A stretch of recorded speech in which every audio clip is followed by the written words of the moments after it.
my man, Coach Willie. Now, he was good in country. Now, Gold Tooth, Jerry Curl, and instead of calling me Aaron, he called me Aaron. All right? I mean, just country. My man, though.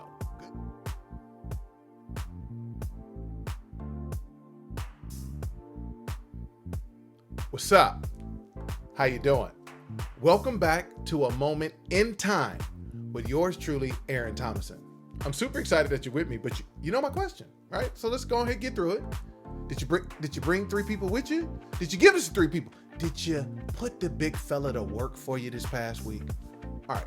So now you remember, in a moment in time, this is when I let you into my business a little bit. And hopefully through the story I'm getting ready to tell, it helps my overthinkers and perfectionists take the next step towards their goals and dreams with clarity and confidence, so we can kill the cycle of overthinking and self-doubt. All right. So I'm gonna let you in my business, but remember, you gotta be gentle. All right. So let's get after this thing. But I want to start with a question. I want us to think through something real quick. So how many of us love when we get good at something, right?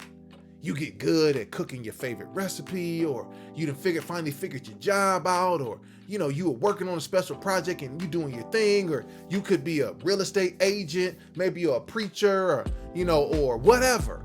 And you're like, I finally got good at it. Maybe you good at, ladies, putting your makeup on and getting them lashes right? Fellas, you getting that fade, or getting all your stuff lined up right. You finally got good at something. And you worked at it. You worked hard. You worked hard on getting good. And then something changes where you're like, no, I got to start over. I got to do something else. I got to get good at something else.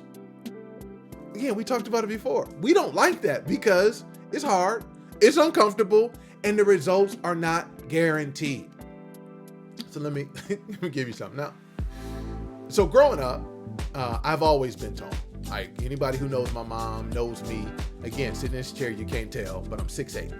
And so as a kid, they were actually always chastising my mom because before I could actually walk at 9 months, being a big old kid, put the baby down, put that boy down. He's too big for you to be carrying him. She's like, yo, he's 9 months, can't walk, doesn't know how to do it. But it was hard for them to conceive that the big kid, the big baby, couldn't do it.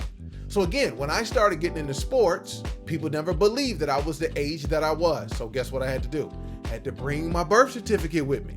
Now, many of you all don't know probably the time that you were born. You know the date, right? Everybody knows their birthday. But most people don't know the time that they were born because you're not looking at your birth certificate all the time. I know I was born on August 10th at 2:39 in the afternoon at Sinai Hospital in Detroit, Michigan, right? I know that because I was looking at it the whole time. Hey, here, Mr. Coach. I'm old enough to play. Here, Mr. Coach. I'm old enough to play. Hey, here, Mr. Coach, right? All those things.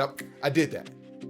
Yep. So now, getting into baseball at the age of 9, knowing I got to walk around with my birth certificate so I can prove that I am the same age, I'm the appropriate age, I finally got good at playing baseball. I was really good at it. Like, I really, really loved it. I think I've told you all before that I wanted to be like Dave Winfield and Frank Thomas and all these guys because why? They were taller people or players that were playing baseball. They weren't into basketball.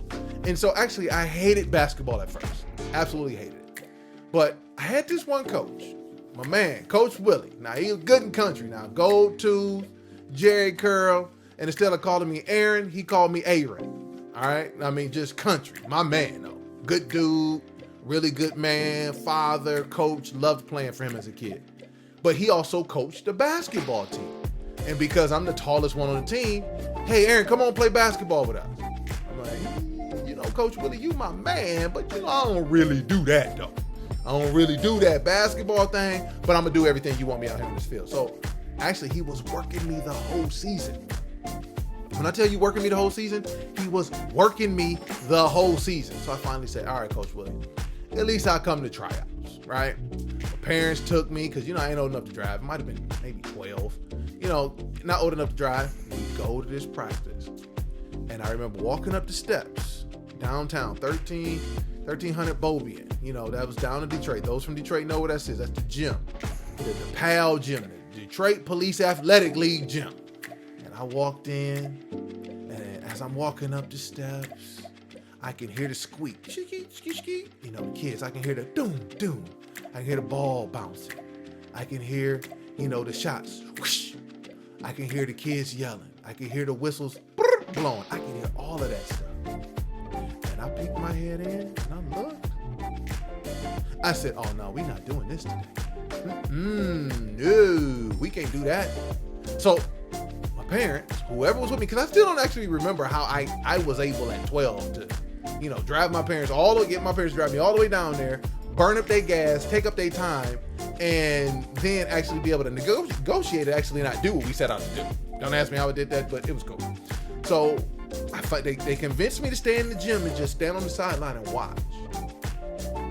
The more I watched, the more nervous I got. The more I watched, the harder I thought this was going to be. The more I watched, the more uncomfortable I was. And guess what? I never got off the sidelines, and we walked out of that practice. Let me tell you why I'm telling you that story.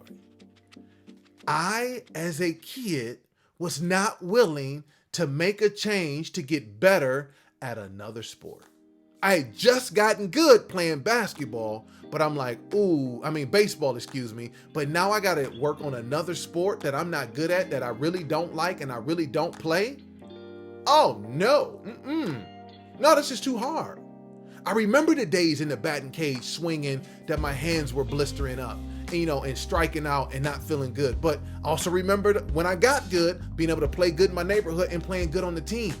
But I didn't want to go through that process again because guess what? It was going to be hard. It was going to be hard. I didn't want to go through the process of changing because it was uncomfortable. Because I was going from being the man in baseball that I actually might sit on the bench in basketball. Listen, I had enough pride at 12. Like, yo, that ain't cool. I'm not getting ready to start nothing that I know I'm not good at. Yeah. And then the result's not guaranteed. So it's not guaranteed that I'm going to play, start, or be a key contributor this season because I know I'm not that good. This is going to be a hard and very uncomfortable process. Why am I going to subject myself to this? Hey, your mom, pops, let's roll up out of here. And we left. And I probably didn't play organized basketball again for maybe almost 2 years after that. Because in my mind, it was the hardest thing. All I saw was the kids laughing at me. All I saw was me kicking the ball over the gym because I couldn't dribble. All I saw was myself shooting air balls. I saw all of these doomsday negative things in my mind that told me, nah, big fella, this ain't what we doing.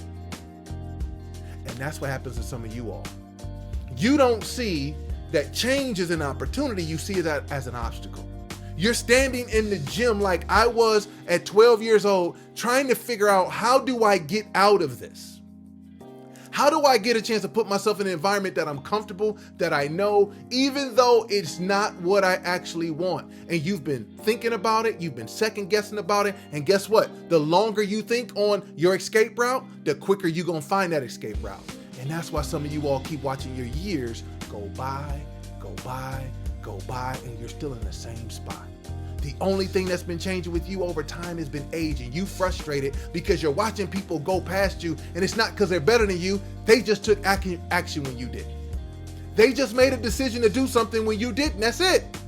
Because you're on the sidelines, overthinking it, trying to figure out what's the best way that I can get the most out of without doing much. And just like that kid, just like this kid, you fooled around getting ready to walk out of something major in your life. And I'm just here telling you, it's okay.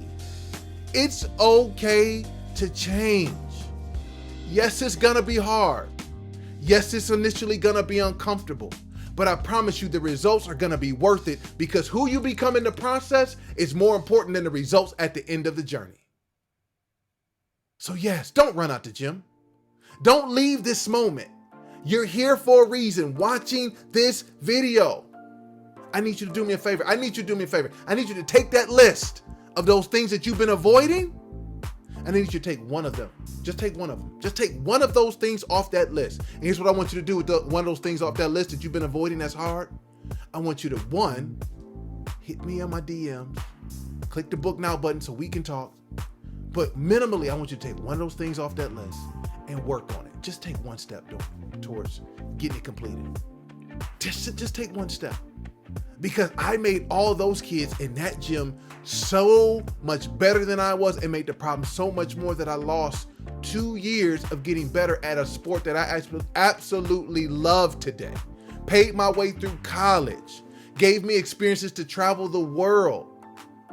But because of fear, at 12 years old, I wasted 2 years of my life. And some of you all that are watching this, you ain't 12. You grown and you've been running, and I'm trying to get you to stop running. Yes, it's gonna be hard. It's gonna be uncomfortable, but I can tell you this, I can guarantee you the person that you become on the journey while you're making this change is worth every bit of hard, worth every bit of uncomfortable.